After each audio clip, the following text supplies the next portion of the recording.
औंधमध्ये आज भवानी विद्या मंदिर शाळेच्या आठवडी बाजाराचे आयोजन केले होते।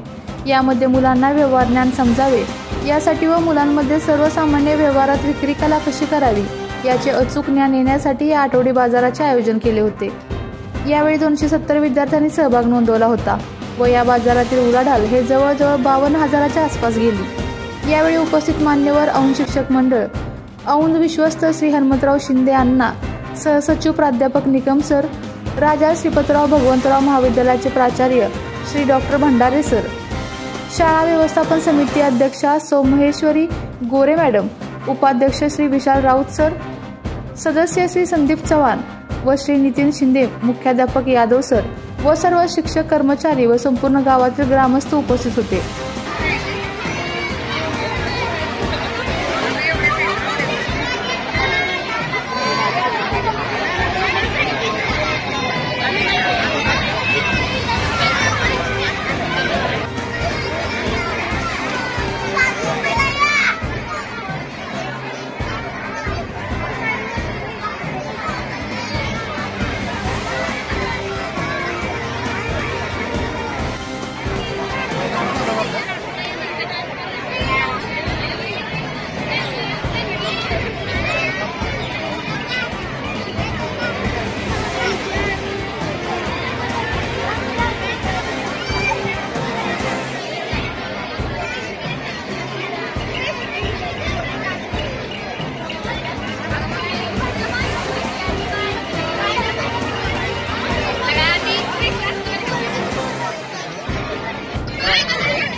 आपल्या तालुक्यातील जिल्ह्यातील बातम्या सर्वप्रथम पाहण्यासाठी आजच सातारा न्यूजला YouTube चॅनलवर सबस्क्राइब करा, लाईक करा, शेअर करा आणि बेल आयकॉन प्रेस करायला विसरू नका।